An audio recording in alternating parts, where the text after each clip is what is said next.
All right, Lama Zayin Amud Aleph. Who's reading? Who's reading? I'll read. Really? Go for it. Okay, I should probably got it right. Yeah, that helps. Shema. Okay, Shtei Kiros. Alright.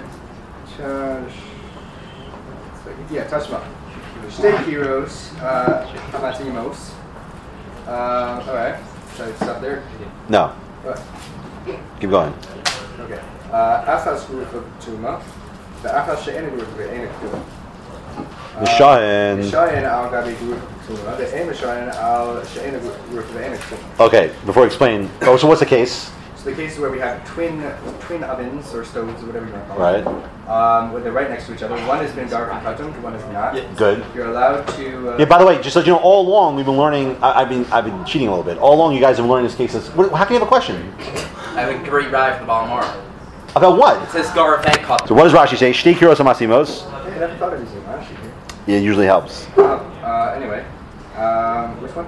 It says Shtei Kiros Hamasimos. All right, Shtei Kiros Hamasimos. Mechubaros Yachad. Which means what? They're like. Even though Ezra wanted me to put a little dots there, but the point is they're attached. So you're wrong. Okay? What? You're wrong. Mechubaros Yachad. They're attached together. Two ovens attached. And what's the kir shel cheres? Cheres. There's a cheres here. An earthenware wall, whatever. A stone wall is mafsekes, which means what? It separates them. So this is that. That's the case. Okay. It doesn't say that you're wrong. So what's the halacha? Read the next Rashi. All right. It is solid. Right. Yeah.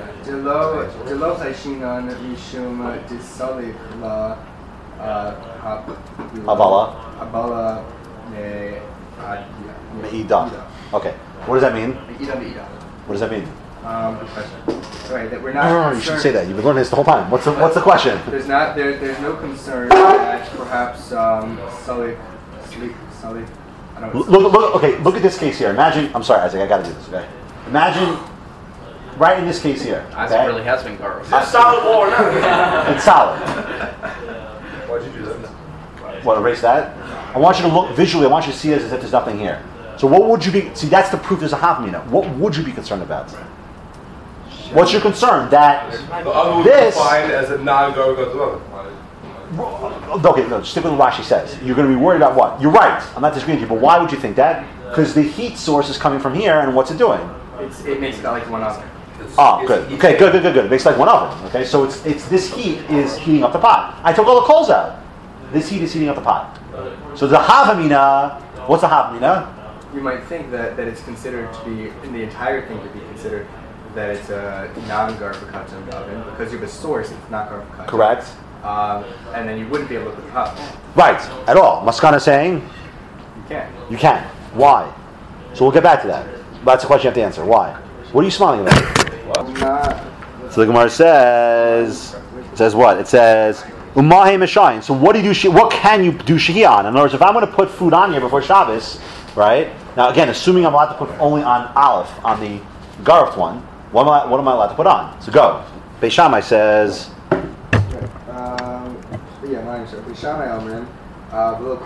Nothing. Absolutely not. Okay.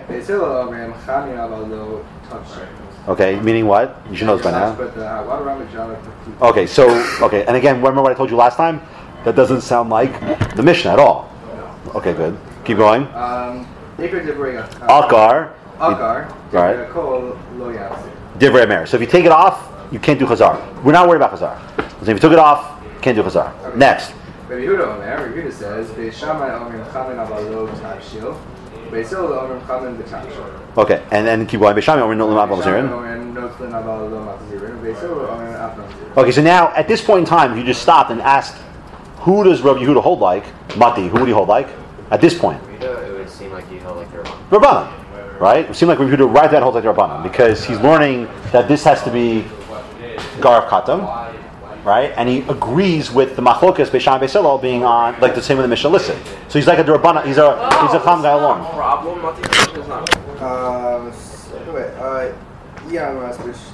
L'shos namas nisan. What? Right. If we hold it's a case of Shehiyah, Right. so the Mishnah works like Rabbi Yehuda. Right? But do you understand? The first point the Gemara is making is that if you learn the Mishnah like Shehiyah, which means it's like the Chachamim, right? Then everything works out, right? So again, at this point, if you learn Shehiyah in the Mishnah, there's nothing to talk about because Rabbi Yehuda lines up with the Chachamim, and everything is nice and easy, and there's nothing to think about. Clear? Okay. Yeah. That wasn't confidence. This means the Rameir doesn't really fit very well. What's the Gemara's about to say that? Yaakov, really? Oh no, he doesn't. But we don't have to worry about Reb Meir. Why? Why don't we worry about Reb Meir? Because he can be his own opinion. Yeah, his own opinion. That's his own shita. Rameir can't. Wait, Rameir is what, a Tom? Yeah. Where's Tom? Yeah, he's the right to argue the Mishnah. You're on the Mishnah. Why not?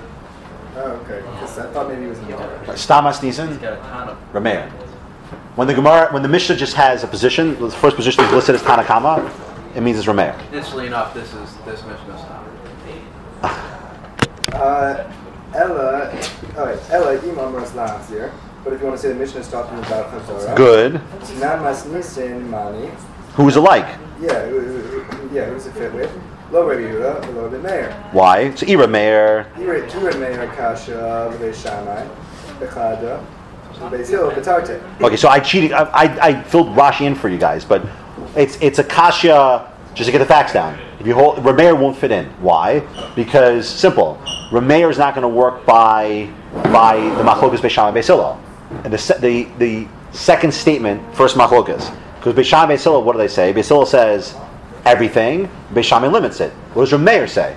He says nothing versus just chamin. That doesn't fit. So that can't be. And Rabbi Yehuda Tarti. Why Rabbi Yehuda Tarti? Oh, the Beis Hillel Tarti. Right, I'm sorry, Beis Hillel Tarti. Why? Because Beis Hillel holds in the Mishnah. What does he hold? He holds you can do chazara. Rameir says Beis Hillel says you don't. He holds in the Mishnah that you can put anything you want back on the kira, and Rameir limits it. So you got 2 strikes on Beis Hillel, 1 strike on Beis Shammai. Okay. You have the Yehuda Kasha. Good use, right? What? Strikes. You have Yehuda. Oh, Hey! Yeah. What? because Rameir says Rabbi Yehuda, yeah. Kasha Garufa B'Tuma. Why? Because Rabbi Yehuda says that. What does Rabbi Yehuda say? If he's lining up like the Mishna's version of chazara, then you don't need to have garf and katan. Yet this one is garfed, right? There's nothing here. So why would Yehuda need that? Why would you need No. one? Garf means he took him out. Need to backtrack. Why do you need one? In other words, the question is that the Gemara's question at this point is that Rabbi Yehuda holds you need to put a kira on this oven only when it's shoveled away, right? And yet the problem is that Shoveled or just either one. Either one. Uh-huh. But the problem is in this version of learning Rabbi Yehuda, if he learns like Hanania, he wouldn't require this. It doesn't have to be garva katan. It can be an open flame. Oh, we're just going to shop the It's a stira. Yeah, still going to try to. So go on. But we never said anything about Hanania. It's not Well, we don't know how to. It's you're holding up the key. Is that the chocolate tire that maybe Yaakov the chocolate tire? I know, but I just want to get through it so we can actually define something. We have to get through this part. No. Not I want to spoon feed the shaka v'tarya. I do. I'm trying to. Go on. Go. Okay, so really, at the end of the day, what do we say? The Mishnah is like Chazara. But Okay. Snan betana diton savar la Yehuda. Bechada upalagale bechada. Okay, meaning what? That we pass like Rabbi Yehuda in one of them and don't on the. Well, by the way, hold on one second. This is that you have these connected ovens. The Gemara says Rashi's open about it. He says, "What would you have thought? You would have thought that you can't even put the pot onto this. Why? I think we're gonna have more Because the other flames are going to. Right? So Kamashwan, you can. What's the Havmina? What's the Maskana? Why would you think you can't put it on here, and why do you think you can? What? Beis Shammai holds. You can't corner Rabbi Meir. You can't put a Rameir. Yeah. Well, just give me the general idea. General idea? Yeah, I want to because if you with the general, you can plug into Rameir or Yehuda. I just want to know the general concept. So with Meir, he has to hold that those are two. Answer this is very simple. Is it 1 or 2 ovens? We can't just stop at that point. Okay. So what if it's going to be 2 ovens? That's easy. 2 ovens means you look at what do you look at insofar as the fire or the heat is concerned? Do you look at the source? If it goes by the source, there's 2 separate sources of heat, right? Physically, okay? Or do you look at the effect? When it comes to the effect of the heat, you can't differentiate effect here to here. They're heat-giving things. Obviously, you can't be talking about the effect. No, that's Gemara's conclusion. But the Havmina is saying that, no, the Havmina is saying that if you look at this one oven, why is it one oven? That's what you mean by a half garf. What you're meaning is that if you look at the effect of heat, how do you differentiate one from the other? There's no differentiation, right? There's no way you could differentiate. This is 350, this is 350. You know what I mean? There's no differentiation that exists. And therefore what? No, so therefore, even though I did garf from one, since we look at the effect, I haven't done anything. It doesn't register as anything at all. Because you still have, this is still affecting it. In other words, remember how you said to draw the little lines there? Okay, so if you hold it's one oven, meaning it's one effect of heat, this ceases to exist. That's the point. And it's if you've done nothing. That's Havmina. Oh, That's Havmina. you did nothing? It's as if you've done nothing. You didn't do garf? It did help? No. I have a separate question. Yeah. What's the conclusion of the Gemara? The Gemara says that we can work in Rabbi Yehuda into the Mishnah, right? With like a magic trick. What are we going to say? We're going to say that Rabbi Yehuda, really the Mishnah is like Chazar, right?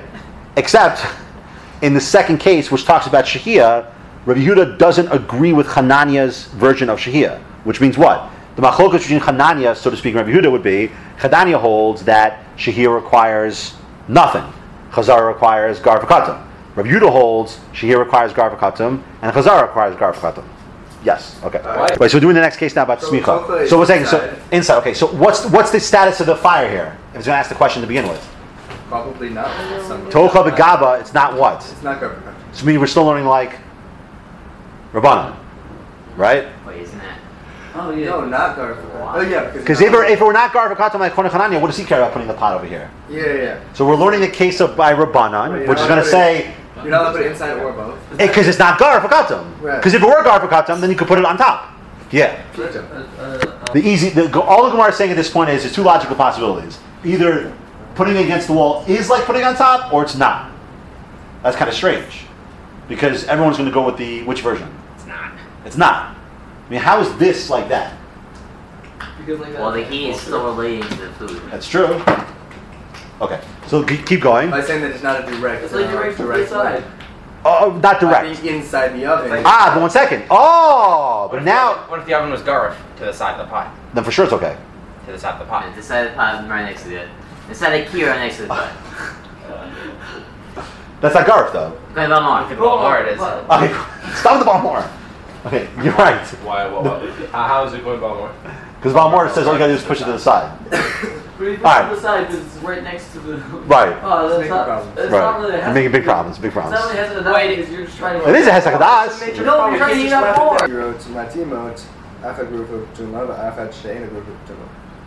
Mishan agavi group